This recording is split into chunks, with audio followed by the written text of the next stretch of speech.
Welcome, Carm Capriato, the Service Aftermarkets podcast pioneer with the gold standard of aftermarket business podcasts. Join me for Aftermarket Insights as we advance the aftermarket. And as always, know that you'll learn just one thing. Find us on your favorite podcast listening app and remarkableresults.biz or on my YouTube channel. Hey, everybody, it's Carm, your bestest buddy, podcast godfather, someone said to me the other day. I'm at AST 2023, sponsored this year by Dorman Training. So glad to have Dorman as a continuous sponsor for us. I'm with Michael Smith. Hey, Michael. Hi, Carm. How are you? Okay, who's Michael Smith? Well, Michael Smith's been on 6 podcasts with us. I counted. Toxic Cultures, Resilience, Forecasting Your Future, Prepare Next, 5 years, Extreme Value of a SWOT, Workplace Motivation. We did some great interviews with like AJ Neely, Brian Bates, Jason Brennan, Mike Samard. Good So guy. in fact, every time we seem to get together and we get together with others, it's a hoot, isn't it? They're great guys. Yeah. Yep. This guy's a strategy planner, kind of an M&A specialist, Herzberg and Smith, and there's something else going on. I mean, what else are you involved in? We are merging our company with the Institute. Yep. Cecil. Cool. In Kent. Absolutely. Yeah. We do different things and they synergize and align very well. So we're going to mash the two brands together and come out and do a seamless thing from beginning of a shop to whatever exit it looks like. We can take them from beginning to end.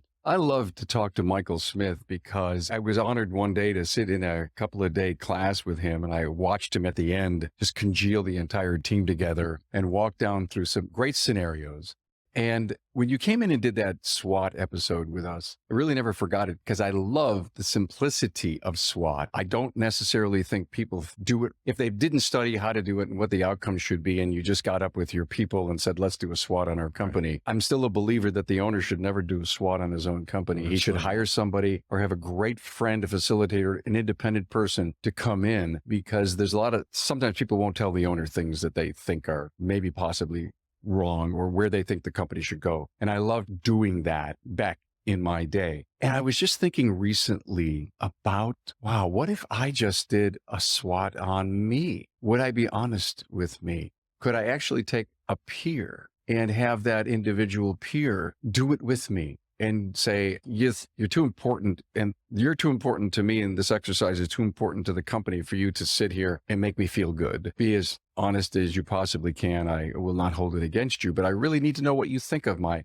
strengths, weaknesses, opportunities, and threats that I could have to my business, to my people, my family. And so I picked up the phone or I emailed you and I says, I have this wild idea. I don't even know if a personal SWOT exists. And I'm sure it does. Trust me. I don't think I have an original idea. But Michael said, wow, you may have to have some pretty broad shoulders to try to do this on your very own. Am I right? Yeah. And I'll go back to something you said earlier. Do you have the strength to be honest with yourself? Most people think they do. And the things that they really are afraid or avoiding digging down into are the things that they wouldn't come up with by themselves. So you can be as honest as you want to be. And if it's buried in that closet of things that we have in shoeboxes with the door tightly locked, you can say, I want to get to all of it. And if you don't open that door and you don't pull the right shoebox out, you can't be honest with yourself, right? So I'm validating the fact that the third party feedback is critical because we hide in some ways some things from ourselves because we haven't been able to deal with them. We don't want to deal with them. It's not time yet. It's too painful. All of those things, right? How would I work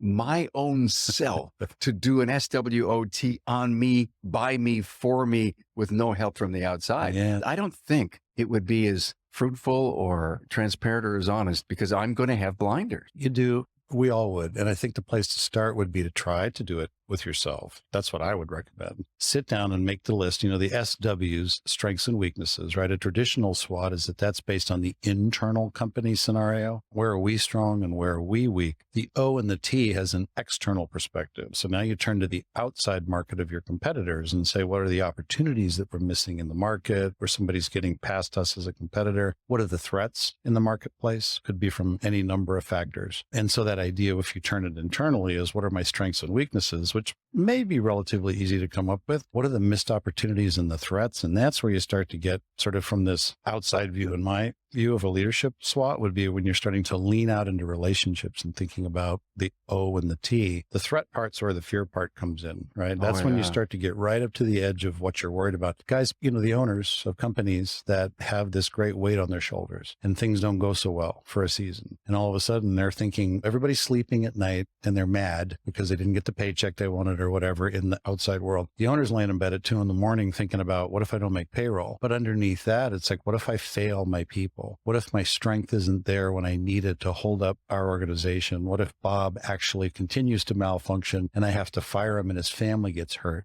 Oh my gosh, it's between Thanksgiving and Christmas. What's the right time to do those kinds of questions, right? And those are the things that I think from a leadership perspective, there's an organizational level and then there's the leadership level. When we were talking about doing this, I've been thinking about it till we got here, right? This idea that the owner, a lot of people that work for owners think, oh, it'd be great if I had my own company at some point and they get to have an easy cush job like you guys do. We do all the work and you take home all the money. And it's like, man, if you've ever been an owner, you know that you're the one that put your house up for collateral when you took the loan out for the business. You're the one that lays awake at 2 o'clock in the morning worrying about whether payroll is going to be here or not. That client that's threatening to sue you, you're the one who's going to have to come up with a solution to avoid that and or settle it. Right? These guys come and go from work and they go home and there's just it's not a lack of depth. It's just a lack of perspective having been there before. And so the leadership SWOT idea for me was like, it was a great question is how far can we take ourselves? And then how much do we need the outside feedback too? Okay. I got to stop you because you always inspire me, Mike. Am I thinking here again?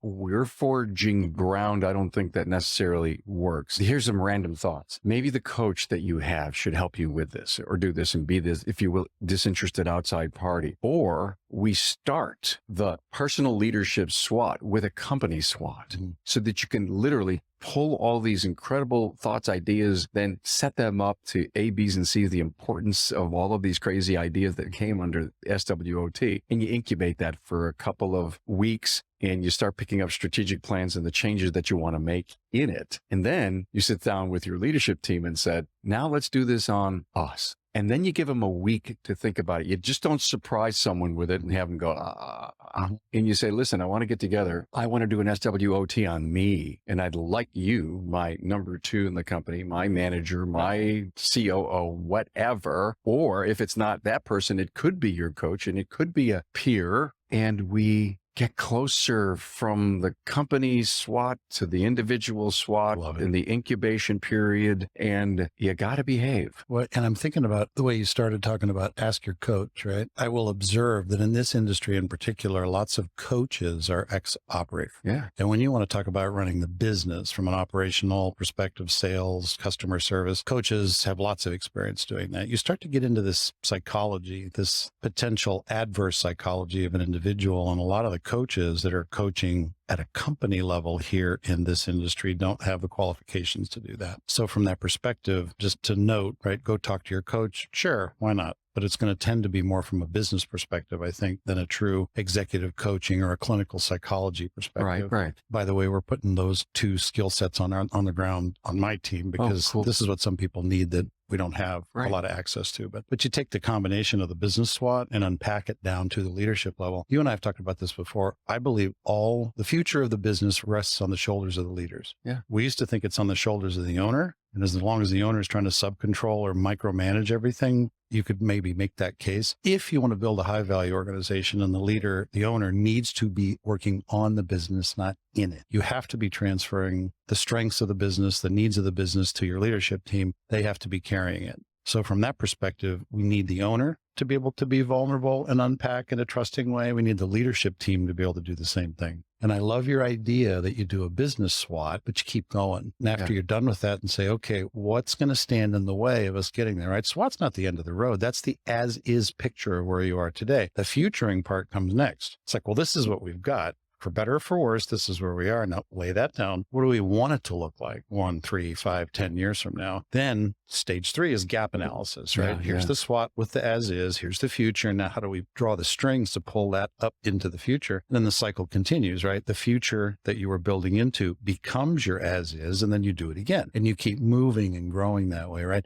the leaders are either going to carry this on their shoulders or they're going to end up accidentally poking holes in it, knocking pieces off of it, right? And so it's critical that the leaders actually participate in their own self-development to be able to facilitate the future that you've all envisioned together and come to their own conclusions about what am I good at? What am I not good at? What are my opportunities that I'm missing, right? I need development there. And for God's sakes, if there's something I'm doing that puts me or anybody else at risk in this, the threat part of it, I want to fix that. And Carm, if you've got leaders that don't want to go deep and don't want to heal that childhood stuff and take the shoeboxes out of that closet of buried personal things, the question is, how far can that leader take you if you're building a mastery-based organization of people who are on a hardcore learning and development path? If somebody's in there saying, I want to lead, but I don't want to learn, I want to be a part of the team, but I'm not going to contribute the way everybody else does. I don't care if my weaknesses hold this back because I'm not prepared to work on them, but you guys go ahead and do that. It becomes a question of fit. It's a culture fit. It's a mastery fit, if you will.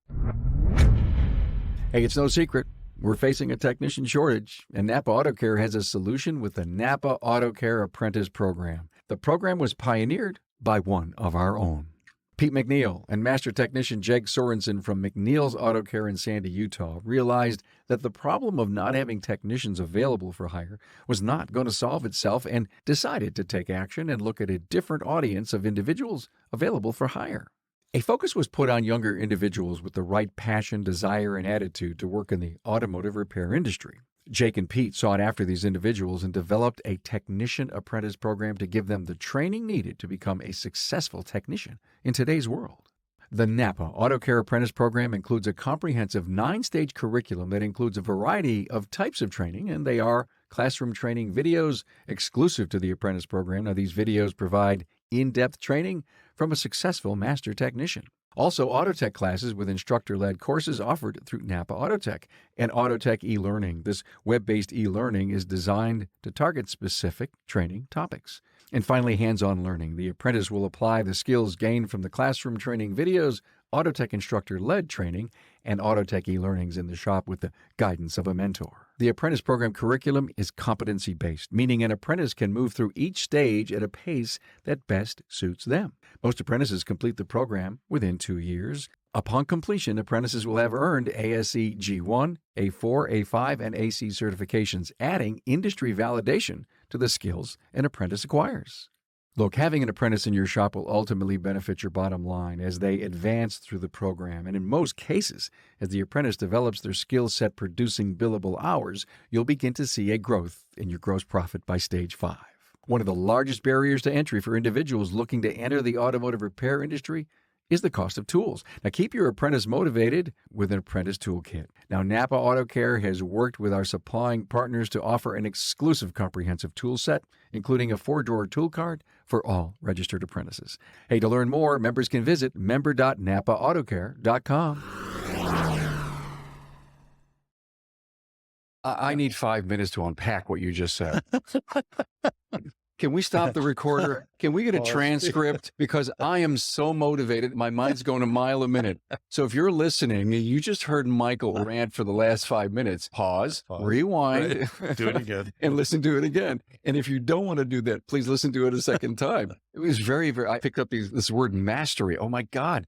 And so I know what I wanted to talk about, but you have just I'm dead in the water. I keep thinking about DISC. I keep thinking about Meyer-Briggs. I keep thinking about strength finders, and all these things tell us certain things, but who is telling us certain things about us and how we integrate with our people and our team? And listen, trust me, you can hire a consultant and an advisor tomorrow to help you do that. Am I crazy by thinking that this could potentially be not a DIYer thing, but a introspective personal thing that could be done? Oh, no, you're not crazy. This is, in fact, the kind of thing that I have done with my clients in the past. I believe firmly that if you're going to be a truly consistent, stable, high performer, in other words, if you're going to be a champion that wins year after year after year, you have to develop a vulnerability and a humility to be able to sit in front of your weaknesses, admit them, and be willing to tackle them and then conquer them and then move on. And if you're not going to be a champion, because somebody else across the table you're competing with is going to look at you and say, "Ooh, look, Carm hasn't solved problem A. I'm going to go get him at problem A." This is the competition of open market business, right? So at some point, if you're going to win all the time, you can't have an open back door that people can identify and take you down. down. And this is not a funny game. This is us just saying, I'm not done developing yet. I got to be better than this. I do an SWOT and we list our strengths. And as a company team, we go through and we ABC them. What do we need to keep doing? Hey, we're really good at that, but is that going to get us tomorrow? Well, we may rate that a B and a C. And when we're all done, we say, is what we want to do and how we want to get there, does this make sense? And then we do this whole thing. We rate them and then consider where the strategic plans are to keep them, to improve them, to make them better. You take that and what your SWOT would be on a private personal basis. You don't look at that chart, but you kind of have an idea what it says. And then, as you say, there may be a gap analysis is that the things that we need to keep doing, can I actually help get that done? Absolutely. Yeah. And the path to mastery for the individual, which is a collective path to mastery for the organization, is a living thing. Right? It keeps moving. You go to one class to work on one of your O's and I go to a class to work on one of my W's, right? I'm different now. 3 months from now, we've completed our classes. We've grown in that area. We bring something different to the table. So it's not like, oh, gee, let's do this once every 5 years and see how it goes. Learning and development programs that we develop and help people with are individualized, not off the shelf. So it's a matrix, if you will, and people sit in that matrix in different places based on what they need to develop. And they work from their strengths to work on their weaknesses to become more holistically strong. But that's different between you and me. We can have the same job, same temperament, which, by the way, I love DIS, MBTI. Those are all great, but they're like a snapshot of over your shoulder, a selfie on vacation. Does that capture the whole thing? No, it's just, it's a great picture. It's got used to it, but there's a lot more to it. So I love the profiles. They're not the end all to be all. And the more we talk about profiles, the more people think, oh, if I show my disc, I can get hired. That stuff's all very interesting, but the truly savvy employer who understands the depth of what we're talking about, they're happy to see it. But the bottom line is there's a breadth, if you will, of development opportunities. And if you want to have a high performance culture, it's a mastery driven culture. It's learning and development oriented, where the best people in the industry, Carm, are vision oriented, chasing meaning, and they're continuously learning. And we want those guys to work for us, right? The best of the best, that's the people. Let me summarize the last 5. Go. And here it is. Once you got this, if you think you got it and it looks good and you're comfortable with it, and don't throw it off on the shelf and say, hey, listen, if it didn't work to my fullest, then let's go at it again. But what Michael just said is, okay, we'll need some training, we'll need some development, we'll need some learning. So if you decide to do this as an exercise to say you did it, to check the box, and you don't do nothing with it, then please turn off the show, because you're not willing to appreciate that to stay strong, you have to learn to be strong. You have to stretch to fill the weaknesses or to help you strategize for the opportunities. You have to be this perpetual student. You got to have people to help you. You got to read books. You got to do conferences. And you have to buy into the principle of continuous development, continuous learning. And as the owner, the leadership team, if you will, you have to push that until it becomes habitual, and then you have to maintain it over time. Simply meaning, like everything else we do, right? We have an industry where guys go off to conferences, they sit in a meeting, they hear a great idea, they go home, and everybody back at home that didn't go rolls their eyes and goes, okay, here he comes with the idea. Oh, it happens. Right? It happened to me forever. It happens all the time. Oh my God, Carm's come back from a conference. We're going to have to change. And everybody rolls their eyes and looks at you and goes, okay, that'll be gone after the next conference. That's right. This is a trend for the next couple of months we'll put up with him. That's right. Well, and we're not going to do anything with it unless he makes us, because it's going to go away like the other 25 that he did in the last 25 months, right? I'm going to put up with this. But having said all that, it's like if you start talking mastery and you start talking high performance and you start talking about human development and you start talking about the fact that we are going to be the championship team in the league that we play in, whatever that means by definition of your company, and then you don't walk out the talk. You don't insist on it happening. You don't institutionalize it. You don't habitualize it. You don't hold people accountable to it. Your leaders don't believe in it, right? If you don't get all that stuff down so that it becomes a part of real life, you better have not said anything in the first place. Where were you 35 years ago? I just watch it happen all the time. Everywhere I look, it happens, right? God, I really and it's backward steps in culture, right? Yeah. Everybody loves to hear it. And then when it doesn't happen, they roll their eyes and go, well, they weren't really serious about it. Then the next idea that comes along, they don't really listen to the same way, right? And everybody's like, I wonder why stuff doesn't change around here. It's like, let's look back and see if we can figure out how this got going, right? This lack of forward motion. How come I ask people to do things? And this accountability thing is a problem in my organization. It's like, because they don't take this seriously. Nobody ever follows up with them. Nobody really made sure that this happened. And as much as they loved it, they were super disappointed at the end when it died. And now they're sort of flat. right? And it's like, hey, I got another great idea. They're like, yeah, okay, heard that before. Thanks. Let's see if it happens, right? All right. So listen, it's a mindset shift. We could turn off the record button right now and say that we have very inspirational, forward-thinking, right-on episode. Right. And I do believe that. But what I would love to do now is to ask you some questions to find out how someone could almost get themselves a little, let's do this first. Sure. Let's do that next. Love it. Let's be sure that you're honest and transparent. Find and get the help. So we do the SWOT for the company. And if you have no outsider to come in, I guess you're going to have to do it yourself. But go read a book, go listen to our podcast we did on SWOT. Just type in SWOT on my website, remarkableresults.biz, and listen to the Michael episode on that. Get juiced up, right? No right or wrong answers. Would that be step one, right? I think it's step one. I got to go back to what you said, though, about trying to do it yourself. Blind spots are that. Oh boy, yeah. In one of the classes that I teach, I have a blind spot exercise, and it's a very simple technical calculation using your eyes, looking at a piece of paper and counting. All right, call Michael at the Institute and have him come out and do it. Well, people get different answers, right? Yeah. And I'm like, it's a simple exercise. How come you didn't all get the same number? And when I tell them why and unpack all of that, their brains are spinning. And it's like, if this simple task went sideways that way, imagine how sideways, more complicated things go, right? The point of that being, if you are running a company and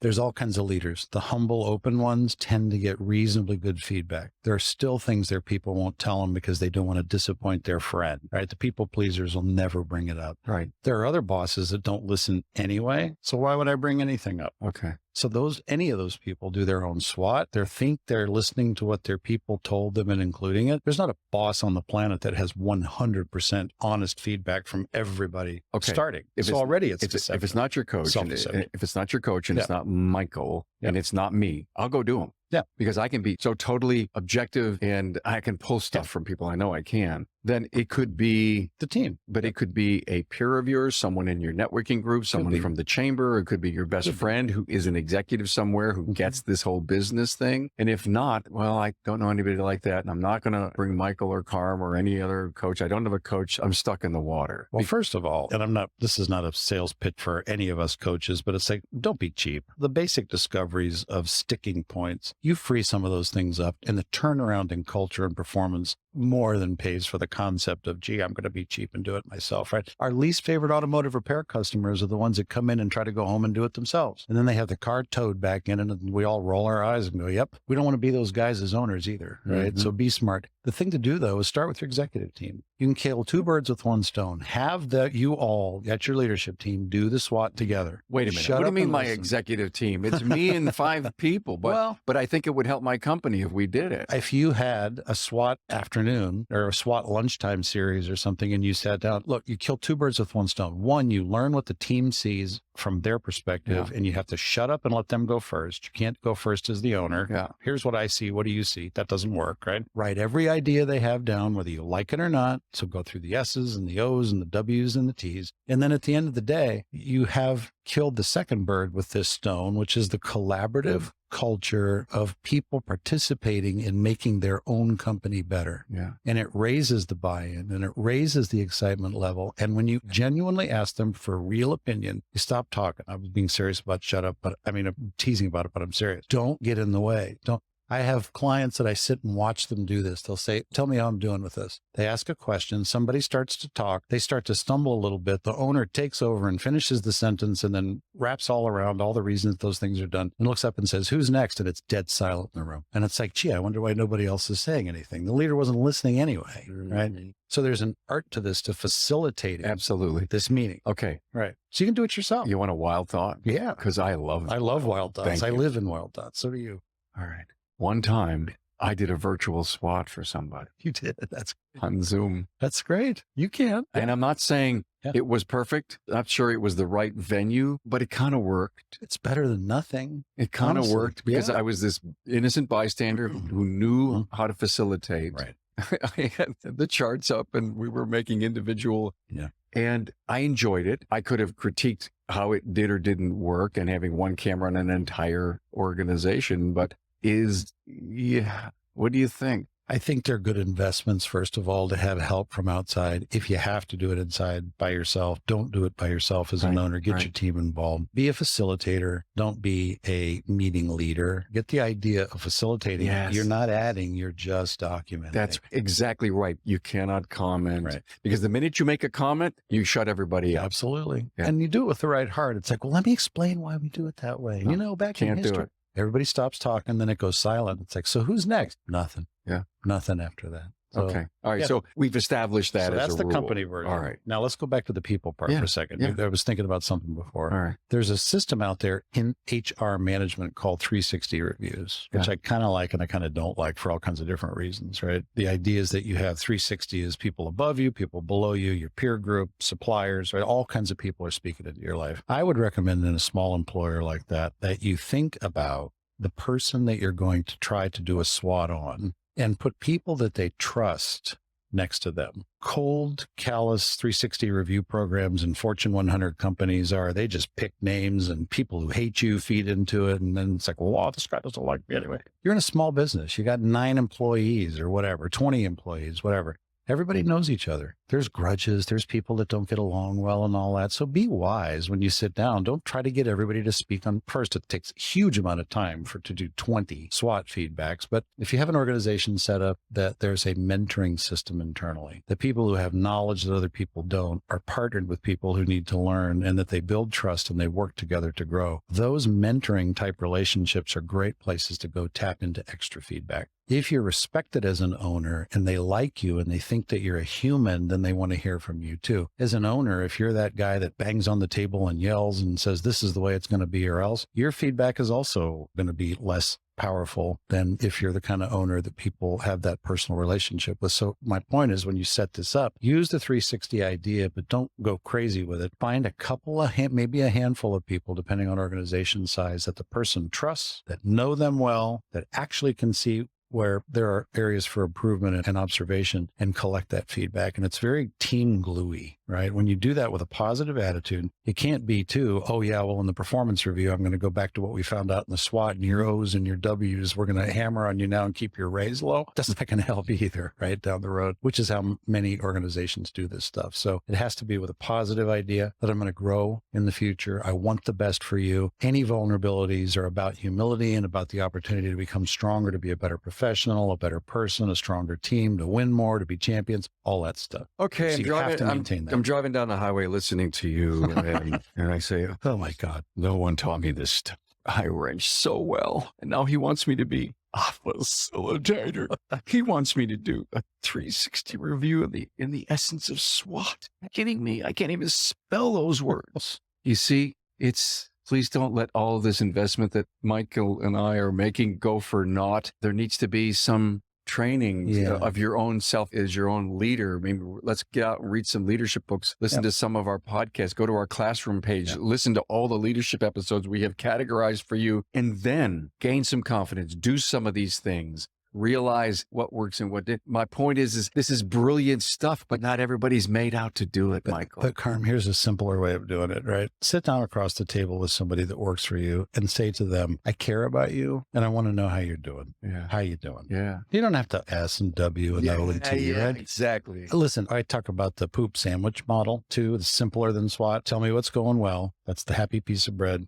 What's not going well? Or it's shitty. That's the poopy piece in the middle, right? And then the last good piece of bread is what can we do different in the future to make this thing better than it is today? So you start with a positive, you let them talk with you about what they see as challenges, negatives, whatever, and you swoop back around and go, what can we do to be different and better in the future? How can we fix this stuff? And it ends on a positive note. That simple model of just caring about somebody and asking them how they're doing is SWOT 1. Yeah. It's 1.0, That's a great right? point. There's nothing massively That's a great complicated about this. No big white sheets, facilitation. But could I do a company SWOT before that or at any time during? Yeah, you should be doing company SWOTs anyway. That's because you should routinely be saying the as-is snapshot of where we are. Then you put that on, you put that down. Then you do the to-be futuring to see what you want it to be in the next season that you're looking at. Then you do the gap analysis. Then you do gap closure. Then you do it again. That's a routine cycle of continuous review and upgrade and forward motion. And you should be doing that as a business anyway. regardless of this leadership I think we nailed it, Trace. We nailed it. It's that simple. And if you want to make it to the next level, get your coach or facilitator Absolutely. to come in and help you with that. I'll tell you, if you open the door of caring about people and actually start listening and talking and taking the time to do that, you're 95% of the way there anyway. The rest of this becomes gravy on top of. And if you do that and nobody else does, you're sticky with your people like none of your competitors. Well, thank you for letting me not think that this whole personalized SWOT, that's what happens to me. I sometimes just can't turn it off. That 2:00 in the morning thing you talked about. That's me. That's you too? Yeah. Across the country, different place, same problem. I was telling people, I says, well, how do you collect your thoughts? So I says, I have a pen and a pad at my nightstand. Yeah. And then if I have to get up and I can't sleep and I go turn on something dumb to put me back to sleep, there's a notepad there too. Yeah. Which you stop thinking, I know exactly what you're And then someone says, why don't you type it in your phone or speak it into your phone? I said, I do that too. No shortage of good ideas. Right? No. Oh, that's why I like you. It's scary. You should see my Microsoft To-Do. It's so long. Tracy's rolling her eyes over here going, yeah, I know what you mean. And every once in a while he throws 4 or 5 at me and I say, Dad, do you have any idea the work you've given me?